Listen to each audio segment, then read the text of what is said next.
دیکھا جائے تو ذات نبی صلی اللہ علیہ وآلہ وسلم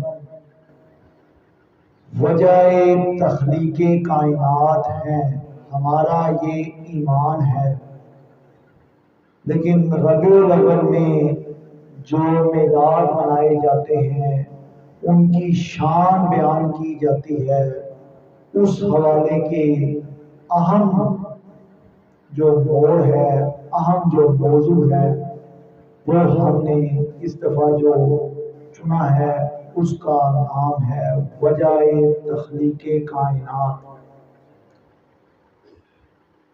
اگر کائنات میں پھیلی ہوئی عظمت و رفت کی ہستیوں کو دیکھا جائے، کائنات کے مظاہر کا مشاہدہ کیا جائے، کائنات میں آپ کو اپنے اوپر آسمان نظر آتا ہے، نیچے چلتی ہوئی زمین نظر آتی ہے، کوسو قضا کے رنگ بکھرے ہوئے نظر آتے ہیں، پہاڑیوں اور وادیوں کے ساتھ لہلہاتی ہوئی فصلیں نظر آتی ہیں، سورج و قمر کی جان فشانی اور جو روشنیاں بکھیرے ہوتے ہیں وہ نظر آتے ہیں، دن اور رات کا پلٹنا نظر آتا ہے۔ تو جو ذی شان لوگ ہیں، عقل و دانش، عقل و خرد رکھتے ہیں، ان کے سامنے یہ سوال ضرور پیش آتا ہے کہ اس کارخانہ قدرت، اس صناعی قدرت جو اس کائنات میں ہر طرف جلوہ نما ہے، تو اس کائنات کو بنانے کی وجہ کیا ہے؟ اپنے موضوع کا آغاز میں نے اس کے مختصراً تعارف سے کیا ہے۔ کائنات میں جدھر جدھر نگاہ جاتی ہے وہاں وہاں ہمیں اللہ تعالیٰ کی خدائی نظر آتی ہے۔ الحمدللہ رب العالمین، اور قرآن پاک میں اللہ تعالیٰ کی ذات جو ہدایت و رشد نور مبین کا مجموعہ ہے، وہاں ارشاد فرماتے ہیں وَمَا أَرْسَلْنَاكَ إِلَّا رَحْمَةً لِلْعَالَمِينَ لَقَدْ كَانَ لَكُمْ فِي رَسُولِ اللَّهِ أُسْوَةٌ حَسَنَةٌ۔ اور جب ہم دیکھتے ہیں اس کائنات کو آغاز کرنے کی وجہ تو وہ بڑی ہی دلچسپ ہے، بڑی ہی اعلیٰ ہے، بڑی ہی اپنے اندر راز رکھتی ہے۔ سلطان بہو کہتے ہیں اللہ تعالیٰ کی ذات اپنی تمام تر توانائیوں، تمام تر طاقتوں کے ساتھ عرش پر جلوہ نما تھی، آسمانوں میں کہیں اس کا ٹھکانہ تھا۔ ایک دن اللہ تعالیٰ نے اپنے عکس کو دیکھا، جب تمام تر توانائیوں کے ساتھ، تمام تر جلووں کے ساتھ اللہ تعالیٰ نے اپنے عکس کو دیکھا تو ایک خواہش پیدا ہوئی کہ میں جانا جاؤں۔ جب یہ خواہش پیدا ہوئی عکس پر، اللہ تعالیٰ کی ذات نے خوشی کا اظہار کیا، جذب کی کیفیت آئی، اللہ تعالیٰ کی محبت جوش میں آئی، تو انہوں نے اس کائنات کو بنانے کا ارادہ کیا۔ کہا جاتا ہے مجذوب والے جو حضرات ہیں وہ کہتے ہیں کہ اللہ تعالیٰ کی ذات خود ہی عاشق، اپنے ہی عکس پہ معشوق اور خود ہی عشق، یہ جو کائنات ہے عاشق، معشوق اور عشق کی داستان کا ملا جلا کارخانہ لیے ہوئے ہے۔ اس بارے میں جب کائنات کے بننے کی حقیقت ہم حضور پاک صلی اللہ علیہ وسلم کی صحابہ کرام کی احادیث سے تلاش کرتے ہیں تو حضرت جابر بن عبداللہ رضی اللہ عنہ کا نام ذہن میں آتا ہے۔ وہ ایک دفعہ سرکار کی محفل میں بیٹھے ہوئے تھے تو سوال دراز کرتے ہیں، اے دو جہانوں کے مالک، رحمت للعالمین، سردار الانبیاء، شفیع الامم، رحمت للعالمین صلی اللہ علیہ وآلہ وسلم، کائنات میں سب سے پہلے اللہ تعالیٰ نے کیا تخلیق کیا، یا کس چیز کو سب سے پہلے پیدا کیا؟ تو سرکار مدینہ حضرت محمد مصطفیٰ صلی اللہ علیہ وسلم اس کا جواب یوں دیتے ہیں کہ اللہ تعالیٰ نے اے جبار تیرے نبی کے نور کو سب سے پہلے پیدا فرمایا۔ اللہ تعالیٰ کی ذات ایک جگہ رقم تراز ہے، حدیث قدسی ہے کہ میں ایک چھپا ہوا خزانہ تھا، میں ایک چھپا ہوا خزانہ تھا، میں نے خواہش کی، آرزو کی کہ میں جانا جاؤں، تو میں نے اپنے نور سے ایک نور تخلیق کیا، اور یہ نور نور محمدی صلی اللہ علیہ وسلم تھا۔ پھر اس نور سے کائنات میں بکھری ہوئی جو آسمان پہ جو چیزیں نظر آتی ہیں یا زمین کی گہرائیوں میں جو چیزیں پھیلی ہوئی ہیں، اس کو اس نور سے حل کیا۔ یعنی بجائے تخلیق کائنات ایک خواہش کی صورت میں، ایک آرزو کی صورت میں نظر آتی ہے کہ اللہ تعالیٰ نے یہ خواہش کی کہ میں جانا جاؤں، سو یہ کائنات کا کھیل اس نے جتا دیا۔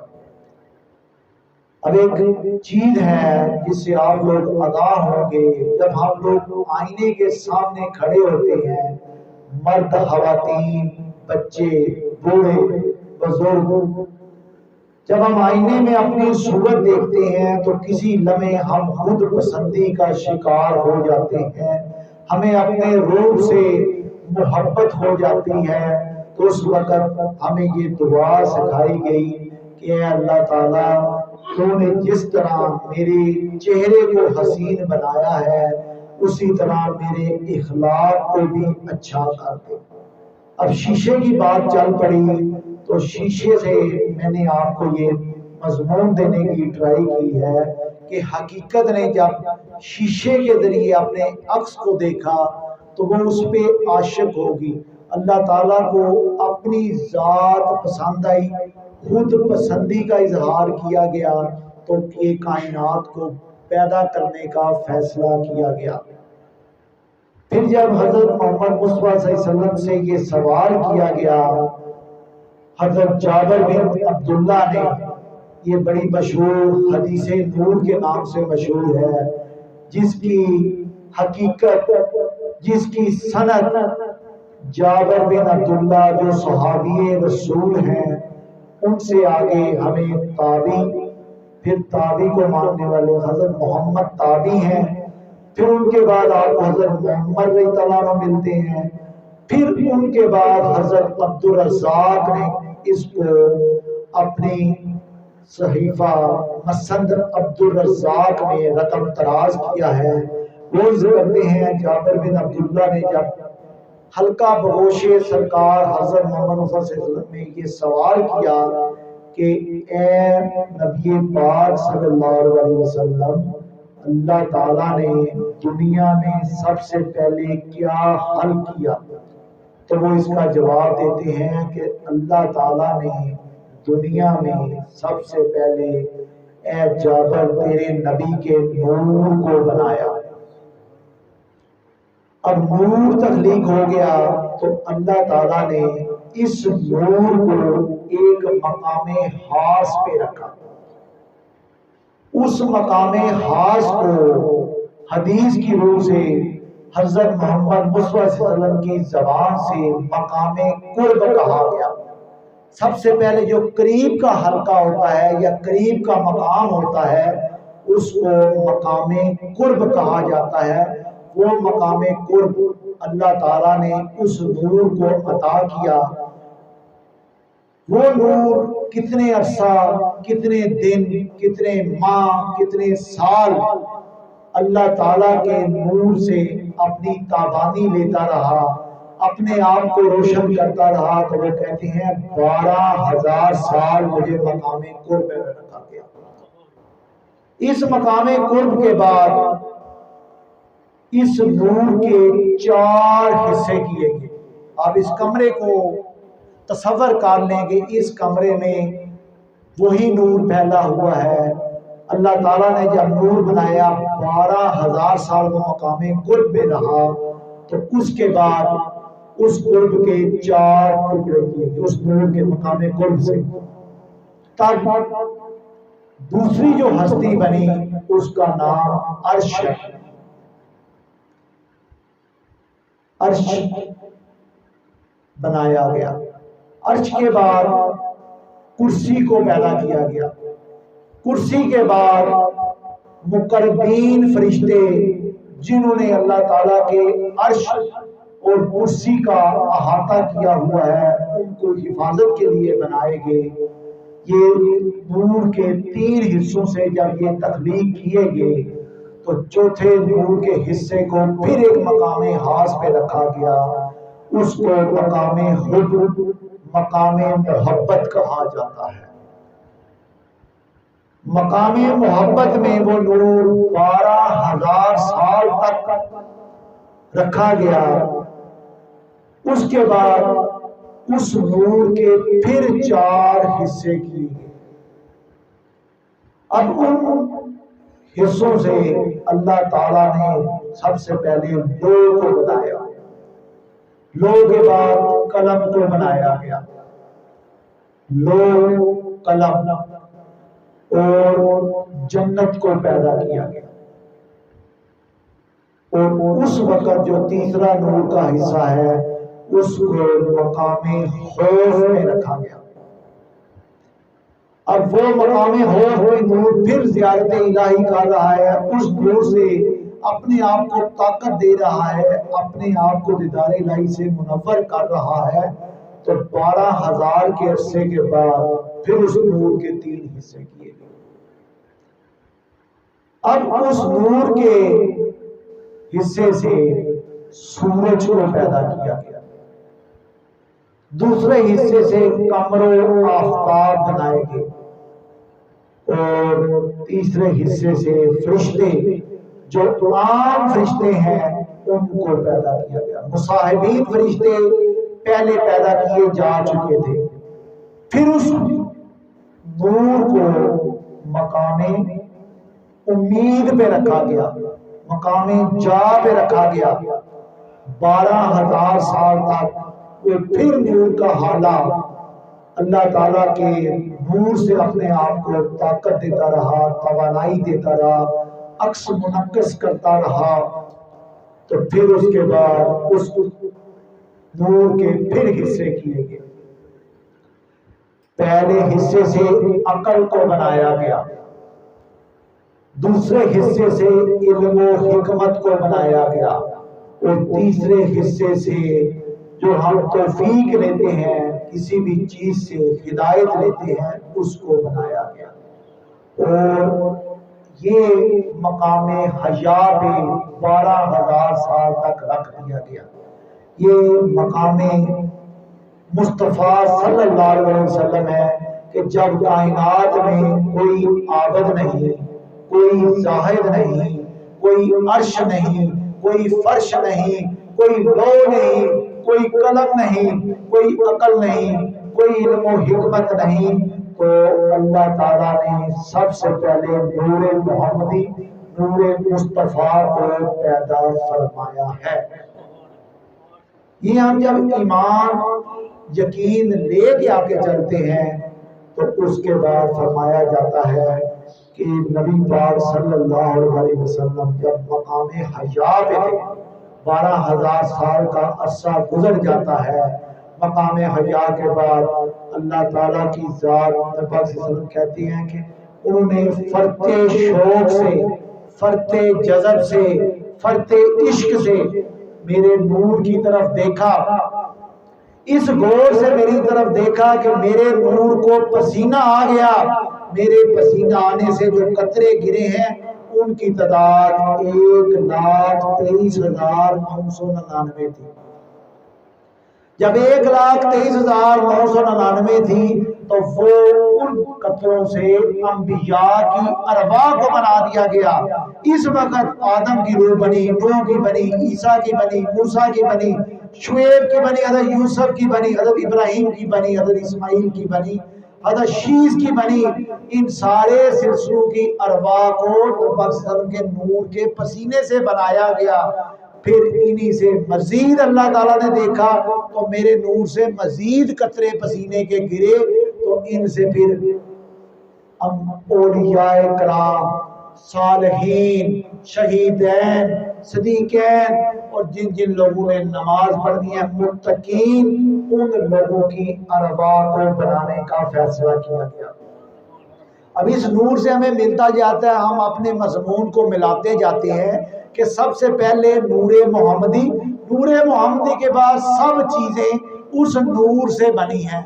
یہ نور اس وقت سے موجود تھا جب حضرت جبرائیل امین نے ایک دفعہ سرکار سے خطاب کیا، سرکار کی محفل میں بیٹھے ہیں تو حضرت محمد مصطفیٰ صلی اللہ علیہ وسلم سے پوچھتے ہیں اے جبریل تیری عمر کتنی ہے؟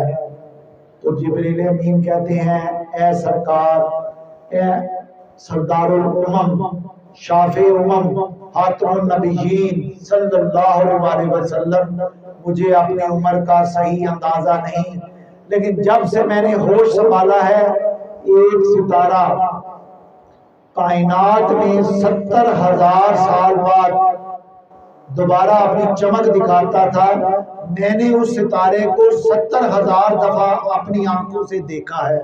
تو سرکار فرماتے ہیں مسکرا کے اے جبریل وہ ستارہ میں ہوں، تیرے نبی کا وہ نور ہے۔ دیکھا جائے تو یہ چیزیں ہمیں ابتدائے کائنات کی وجہ بھی سمجھاتی ہیں، وجہ تخلیق کائنات بھی بناتی ہیں، اور سرکار مدینہ حضرت محمد مصطفیٰ صلی اللہ علیہ وسلم کا مقام بھی بتاتی جاتی ہیں۔ اب ہم اس مضمون کو تھوڑا سا آگے بڑھاتے ہیں۔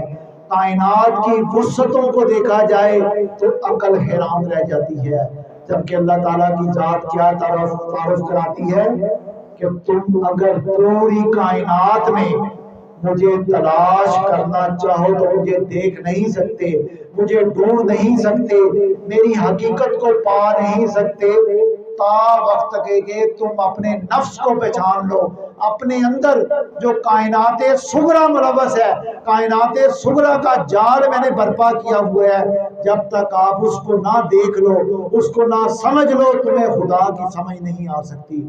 عربی میں کہا جاتا ہے جس نے اپنے نفس کو پہچانا اس نے گویا عرفان الہی کو پا لیا۔ اب ہم اس مضمون کو تھوڑا سا آگے بڑھاتے ہیں۔ کہا جاتا ہے کہ سرکار کا علم غیب، سرکار کو علم غیب نہیں تھا۔ اب اس کے لیے میں عربی کی ڈکشنری سے رسول پیغمبر جو قرآن پاک میں ڈیفائن ورڈ سرکار کے لیے آیا ہے، محمد بھی آیا ہے، احمد بھی آیا ہے، تو جب ہم رسول کا ترجمہ کرتے ہیں، رسول کے معنی کی تلاش کرتے ہیں، تو اس کا مطلب ہے المخبر عن الغائب۔ رسول معنی ہی اسے جاتا ہے جو غیب کی خبر دینے والا ہو۔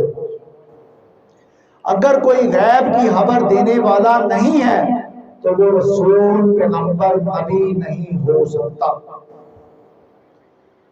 اب اس مضمون سے تھوڑا سا آگے چلتے ہیں۔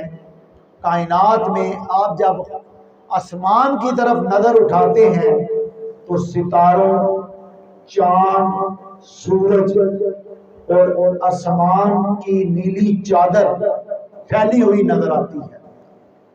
جہاں جہاں حد نگاہ ہماری جا سکتی ہے اس کو آسمان دنیا کہا جاتا ہے۔ جب سے دنیا بنی ہے، سائنسدان ایک سوال کا جواب جاننا چاہ رہے ہیں کہ کائنات ایک دھماکے کی پیداوار ہے، ایک دھماکے سے پیدا ہوئی ہے۔ اس دھماکے کو آج کل بگ بینگ کہا جاتا ہے۔ تو وہ اکثر سوال کرتے ہیں کہ بگ بینگ سے پہلے کیا چیز تھی، یا ایک لمحہ پہلے بگ بینگ سے پہلے کیا چیز تھی۔ اگر کوئی اس سوال کا جواب دے سکتا ہے تو اس بارے میں سائنس خاموش ہے۔ اب جب ہم یہ سوال لے کے بارگاہ رسالت میں آتے ہیں، سالت مآب حضرت محمد صلی اللہ علیہ وسلم کے علم غیب کے بارے میں آپ کو 3 چیزیں ایسی بتاؤں گا جو آج تک عقل و خرد، عقل و دانش رکھنے والوں میں سے کسی نے بھی نہیں بتایا۔ جتنے مفکر، جتنے سائنسدان، جتنے پیغمبر، انبیاء، اولیاء دنیا میں تشریف لائے ہیں، انہوں نے اس بارے میں ہماری رہنمائی نہیں فرمائی۔ ایک صحابی رسول ہیں، ان کا نام ہے ابو عقیل یزینی رضی اللہ عنہ۔ وہ ایک دن اسی طرح محفل لگی ہے، سرکار کی محفل میں بیٹھے ہوئے ہیں، سوال کرتے ہیں کائنات بننے سے پہلے اللہ تعالیٰ کی ذات کیا کر رہی تھی۔ اب دوسرے سوال جو بگ بینگ والا ہے اس کو ملائیں تو ملتا جلتا سوال ہے کہ بگ بینگ سے پہلے کیا تھا، یعنی اللہ تعالیٰ کی ذات کیا کر رہی تھی جب کسی چیز کا کوئی وجود نہیں تھا۔ تو ہم لوگ اپنے نبی صلی اللہ علیہ وسلم خاتم النبیین کے علم پہ پورا ایمان رکھتے ہیں کہ ان کو آنے والے وقتوں کا بھی علم تھا اور پچھلے زمانوں کا بھی علم تھا۔ وہ آسمانوں پہ بھی ایسے ہی دیکھتے تھے، کہتے تخت السرا کی گہرائی ان پہ یہاں کی گئی تھی۔ تو وہ اس کا جواب یوں دیتے ہیں کہ اللہ تعالیٰ کی ذات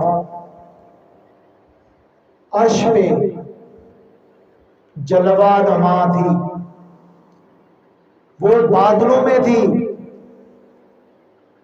ہر طرف اس کی حکمرانی تھی، ہوائیں چل رہی تھی، کبھی اس کے عرش، کبھی اس کے تخت کو اوپر اڑا لے جاتی، کبھی اس کے تخت کو نیچے لے آتی۔ وہ ہواؤں میں تھا، ہوائیں میں اٹکیلیاں کرتے تھے، بادلوں میں تھا۔ بادل عربی میں دمے کو کہتے ہیں، عربی میں اس کے لیے ورڈ ہے دمہ۔ گیسز میں تھا۔ جب سائنسدانوں نے اس آیت پہ مزید ریسرچ کی تو انہوں نے کہا کہ جب بگ بینگ نہیں تھا ہوا تو اس سے پہلے ہر طرف ریڈیشن کلاؤڈز تھے، بادل وہ والے تھے جن میں گیس تھی۔ دہان کا ورڈ آتا ہے عربی میں اس کے لیے، اور ہر طرف اس کی حکمرانی تھی۔ یعنی سائنس نے جس چیز کو بھی ثابت کیا ہے، نبی پاک صلی اللہ علیہ وسلم ایک اپنے صحابی ابو عقیل یزینی کو اس کا جواب دے رہے ہیں کہ عرش پہ الہی کی حکمرانی تھی، عرش بادلوں میں تھا، ہوا کبھی اس کے عرش کو اوپر لے جاتی تھی، کبھی نیچے لے آتی تھی، ہر طرف اس کی ذات کی جلوہ نمائی تھی۔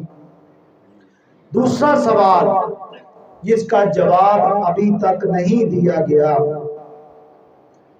جب میں نے آپ کو بتایا نور سے جنت کو بنایا گیا، نور محمدی سے، تو جنت کی لمبائی چوڑائی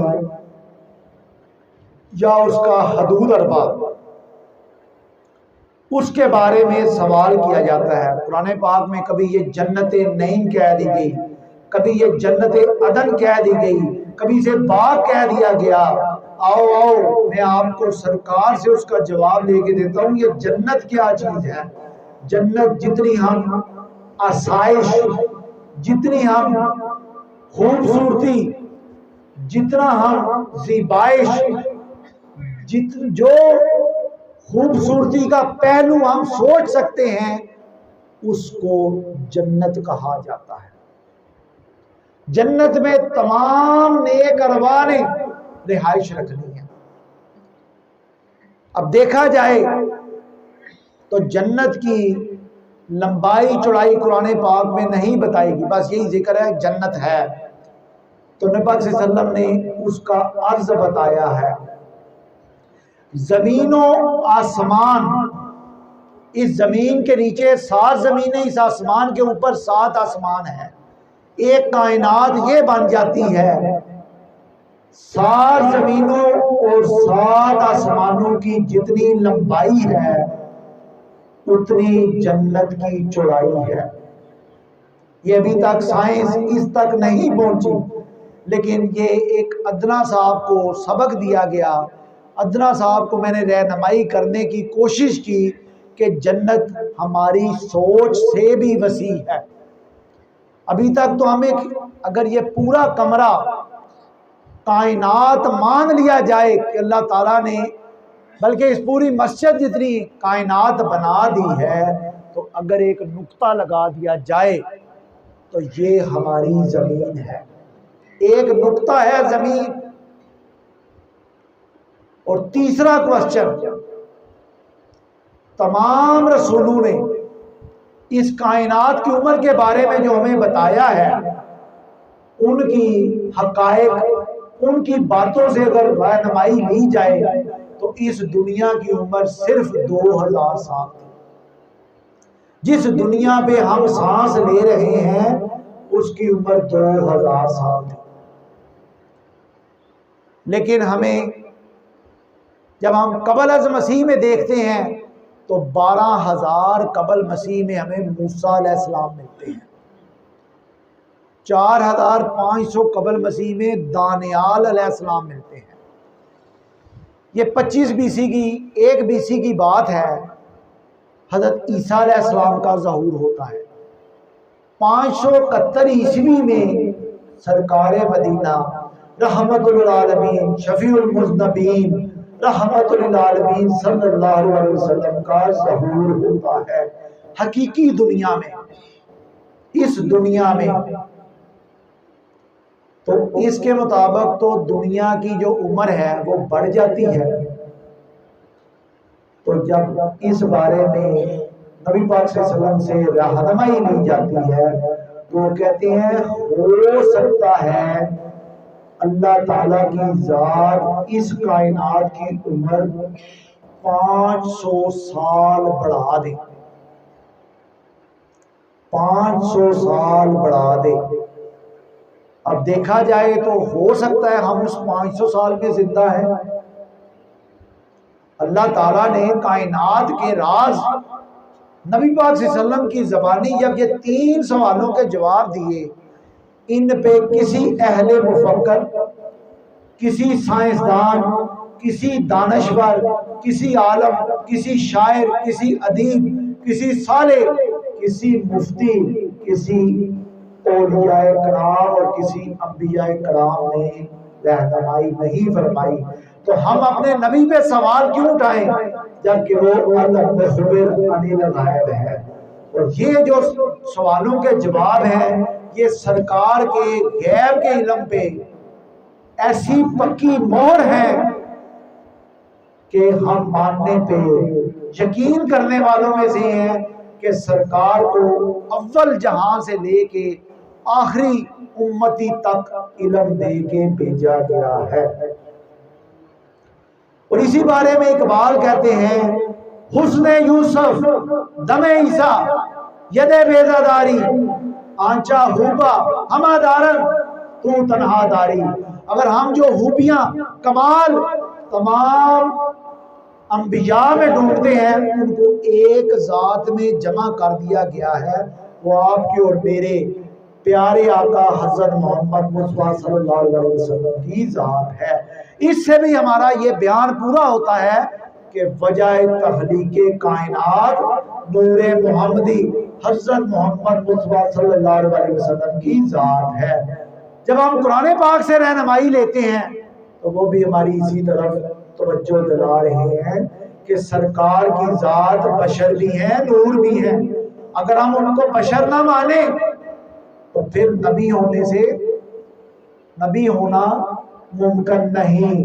نبی ہونے کے لیے جو خوبیاں چاہیے ان میں سب سے اول خوبی بشر ہونا ہے، پھر امین ہونا ہے، پھر صادق ہونا ہے، پھر فطین ہونا ہے، پھر ابلاغ کرنا ہے، پھر ان کی عاملیت، پھر ان کی کاملیت، پھر ان کی جامعیت، پھر ان کی تاریخیت کا جب بیان مختلف تاریخ کے حوالوں میں ہمیں ملتا ہے تو ہم یہ ماننے پہ مجبور ہیں کہ سرکار مدینہ کی ذات ہی خاتم النبیین ہے۔ جب ہم حضرت عیسیٰ علیہ السلام کی طرف دیکھتے ہیں تو ایک واقعہ مجھے یاد آ گیا کہ وہ اللہ تعالیٰ کے حکم سے مردوں کو زندہ کر لیتے تھے اور غیب کا علم تھا۔ جب میری مغلگن ایک لیڈی تھی جو زنا کر بیٹھی، اس کو زنا کے کیس میں پتھر مارنے کا حکم دیا گیا تو حضرت عیسیٰ علیہ السلام جو غیب کا علم جانتے تھے ان کے بارے میں اللہ تعالیٰ کی ذات کہتی ہے عیسیٰ علیہ السلام وہ ہے جو تمہارے گھروں میں جو تم کھاتے ہو اور جو تم چھپاتے ہو اس کی خبر دے دیتے ہیں۔ تو وہ مجمع کو کہتے ہیں تم میں سے اس عورت کو پتھر وہ مارے جس نے کبھی گناہ نہ کیا ہو۔ اب یہ شرط کیوں لگائی گئی؟ اور لیڈی مغلیگن کو مارنے کے لیے ایک بندہ بھی پتھر لے کے نہیں آیا، اس کی وجہ یہ تھی ان کا بھی یقین تھا کہ عیسیٰ غیب کی خبر جاننے والے ہیں، اس لیے ان میں سے کوئی بندہ آگے پیش نہیں ہوا۔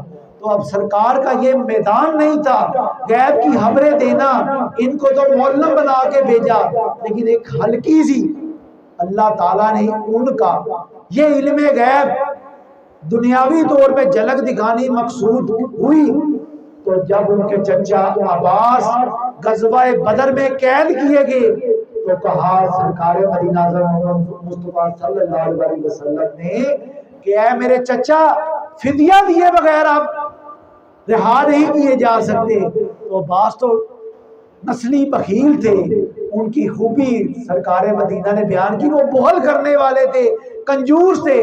وہ کہتے ہیں بھتیجے میرے پاس تو کچھ بھی نہیں۔ تو سرکار تبسم فرماتے ہیں تو کہتے ہیں اے چچا وہ ام الفضل نے جو صندوق میں ہار اور پیسے چھپائے ہوئے ہیں وہ دے کے فدیہ دے دو۔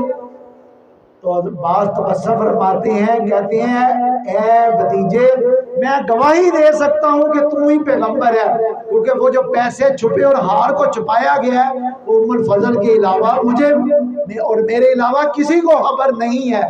تو اس سے بھی غیب کا علم یہاں ہوتا ہے۔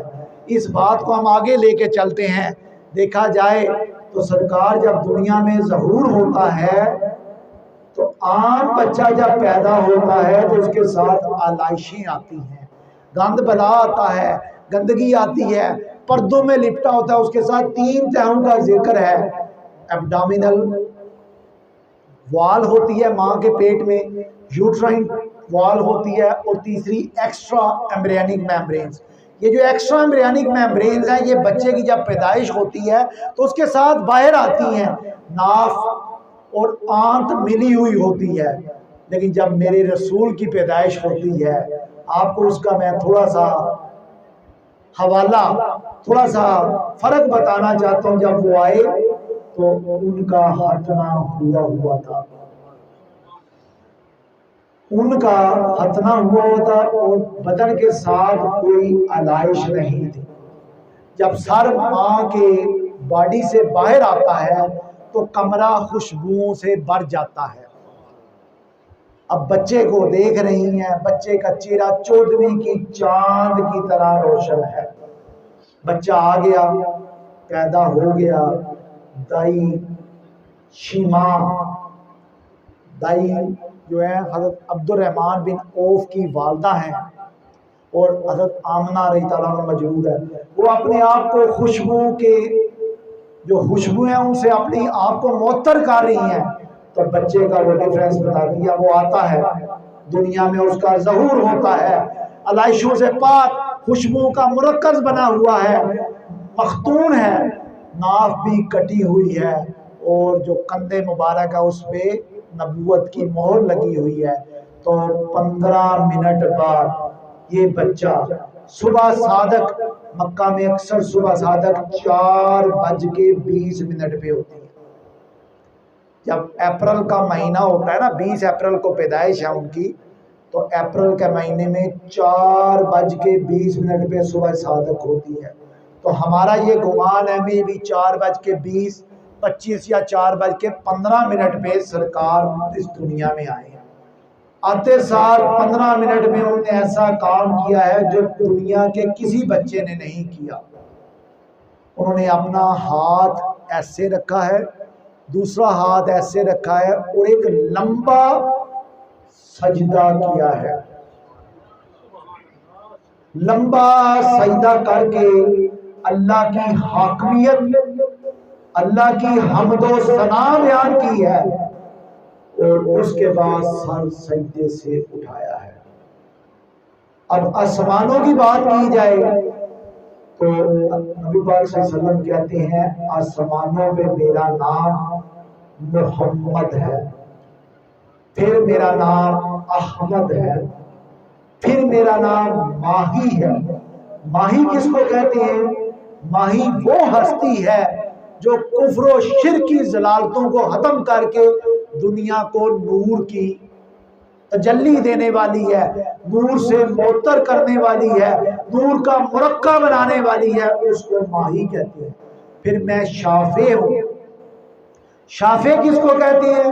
شافع وہ ذات ہوگی جو محشر کے میدان میں ہماری شفاعت کرے گی، اور میں یاسین ہوں، میں طٰہٰ ہوں۔ اسی بارے میں اقبال کہتے ہیں نگاہ عشق و مستی میں وہی اول، وہی آخر، وہی قرآن، وہی فرقان، وہی یاسین، وہی طٰہٰ۔ ایک دفعہ میرے ساتھ آپ سارے مل کے یاسین بول لیجئے، پھر میں آپ کو بتاتا ہوں یہ آپ سے کیوں بلوایا گیا ہے۔ آپ بولیے گا سارے بچے محبت سے، یاسین۔ یہ اس لیے کہا گیا ہے کہ نبی پاک صلی اللہ علیہ وسلم کو یاسین کہنا اللہ تعالیٰ کی اپنی سنت ہے۔ یاسین والقرآن الحکیم،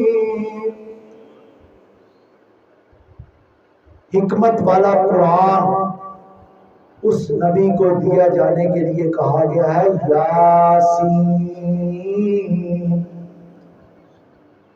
اب جب آپ لوگ یاسین کہہ لیتے ہیں تو آپ سرکار کی رسالت پہ بھی مان لے آتے ہیں، مرسل میں بھی ان کو شمار کرتے ہیں، اور اللہ تعالیٰ ان کا ذکر تو اوپر جہانوں پہ کر رہا ہے۔ جیسے ہم نے یہ پہلی تلاوت فرمائی ان اللہ وملائکتہ یصلون علی النبی یا ایھا الذین آمنوا صلوا علیہ وسلموا تسلیما۔ کہا جاتا ہے شرک وہ واحد گناہ ہے جس کی معافی نہیں۔ اب شرک کیا ہے؟ شرک کی تعریف یہ کی جاتی ہے جو کام اللہ تعالیٰ کی ذات کے قدرت میں ہے، اس کی خوبیوں میں، اس کی ذات میں، اس کی صفات میں کسی کو شریک ٹھہرانا شرک کہلاتا ہے۔ ان الشرک لظلم عظیم۔ لیکن اب یہ جو آیت سورہ احزاب کی میں نے آپ کے ساتھ تلاوت فرمائی، اس میں وہ فرشتوں کو بھی بلا رہا ہے، اپنی ذات کو بھی شامل کر رہا ہے، اور ایمان والوں کو بھی دعوت دے رہا ہے آؤ آؤ یہ میں کام کرتا ہوں، میں تم کو وہ کام بتا رہا ہوں جس میں تم لوگ میرے ساتھ شامل ہو۔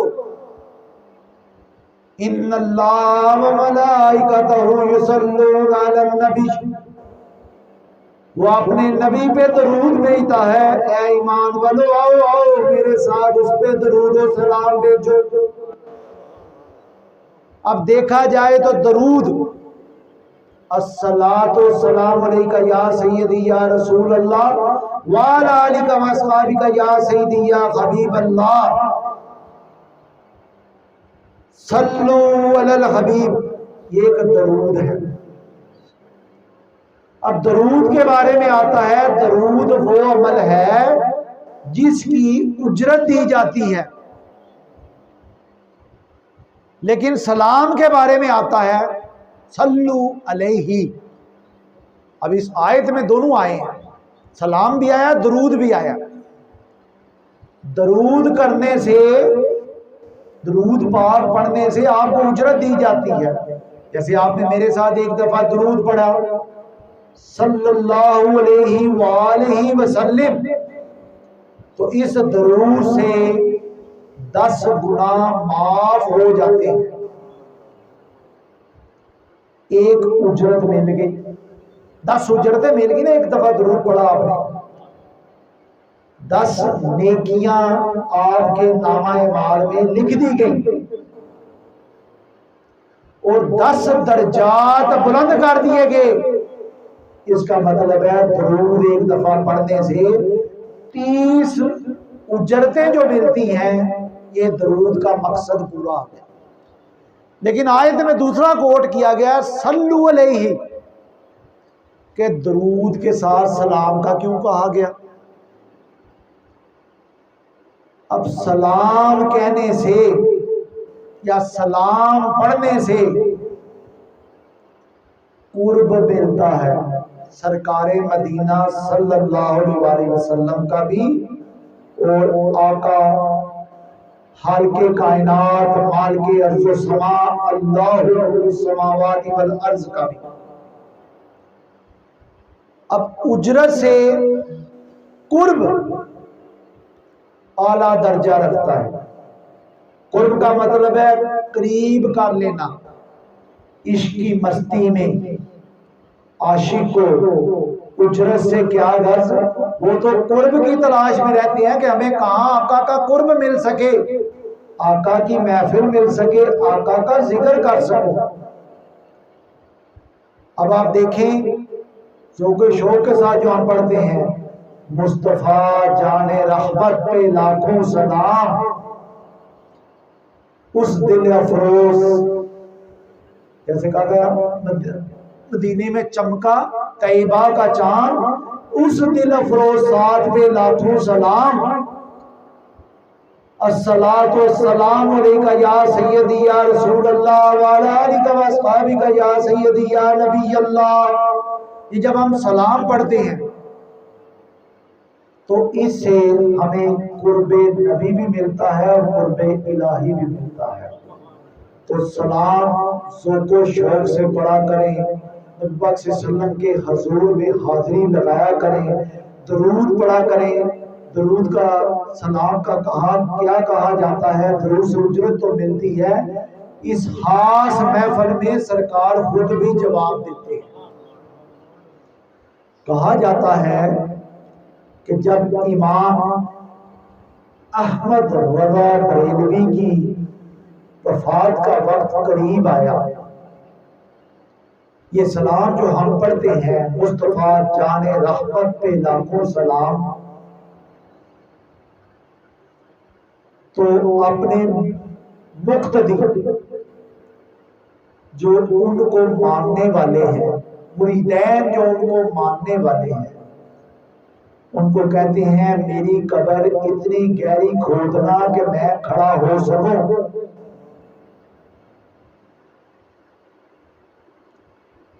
انہوں نے پوچھا سرکار کھڑے ہونے کی کیا لاجک ہے، کیا توجیہ ہے؟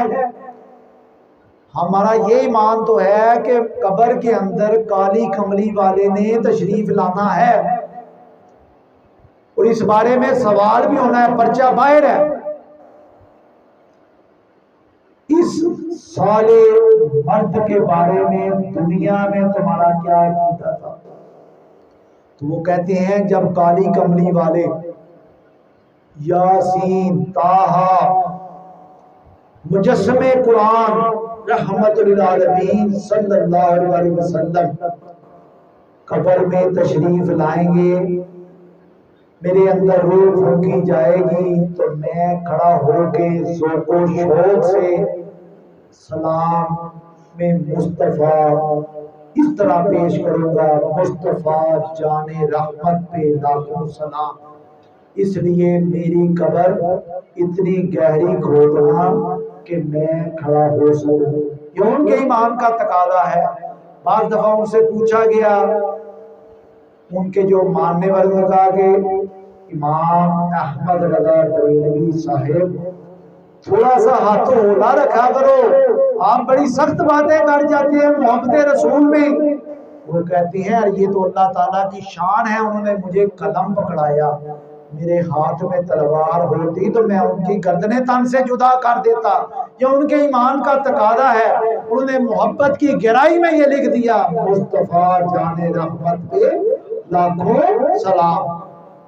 اسی بات کو آگے پڑھاتے ہیں، جب سرکار کو دیکھا گیا، انبیاء کی میں نے صفات آپ کو بتائیں، تو کہا جاتا ہے کہ نبی پاک صلی اللہ علیہ وسلم امی آئے۔ اب ہم لوگ کسی نہ کسی مدرسے سے فارغ التحصیل ہوتے ہیں، ہم لوگ گھر میں ماں، دادا دادی، نانا نانی، پھپھو خالہ، ماموں چچا، ان ہستیوں کا پہلا گھیرا ہمارے گرد ہوتا ہے، ہمارے ذہن پہ کچھ نہ کچھ وہ لکھ رہے ہوتے ہیں، کچھ نہ کچھ سبق دے رہے ہوتے ہیں۔ پھر ہم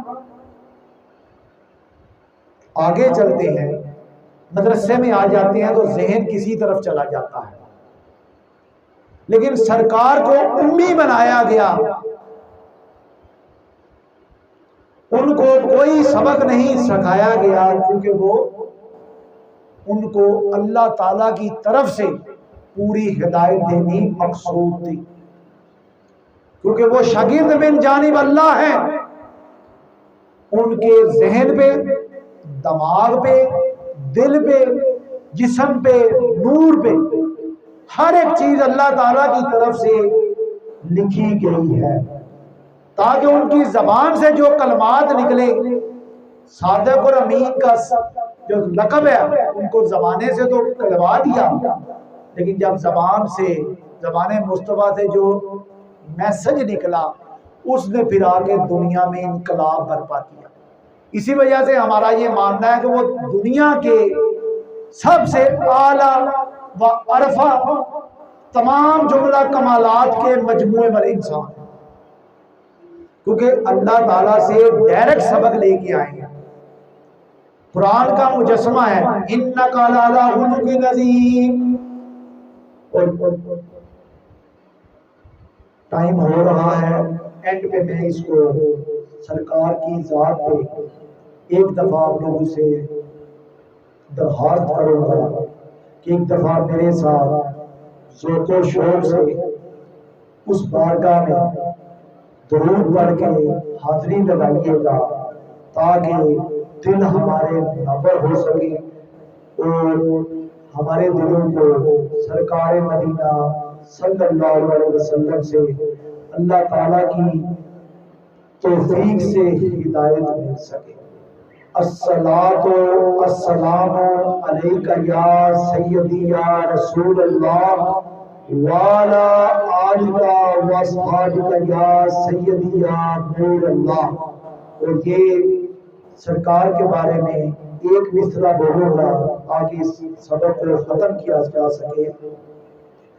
وجہ تخلیق کائنات کے بعد نور محمدی ہر طرف پھیلا، وہ ادھر بھی ہے، دل کے اندر جو روح ہے باڈی کے اندر، یہ انویزیبل ہوتی ہے، اس کی بھی دو آنکھیں دو کان ہیں لیکن وہ نظر نہیں آتی، اس کا ذکر بھی ذکر مصطفیٰ اور کلمہ توحید لا الہ الا اللہ محمد رسول اللہ میں رکھ دیا گیا ہے، اور ہم یہی مختصراً کہہ سکتے ہیں، ان کے مقام کا ہمیں کوئی احاطہ تحریر میں نہیں لایا جا سکتا کیونکہ وہ مقام بہت بلند ہے۔ ہم صرف یہی کہہ سکتے ہیں بعد از خدا بزرگ توئی قصہ مختصر، یہ جو کچھ سنا ہے، جو کچھ کہا ہے، اللہ تعالیٰ اس سے ہمیں ہدایت نصیب فرمائے اور ہمیں سیدھی راستے والے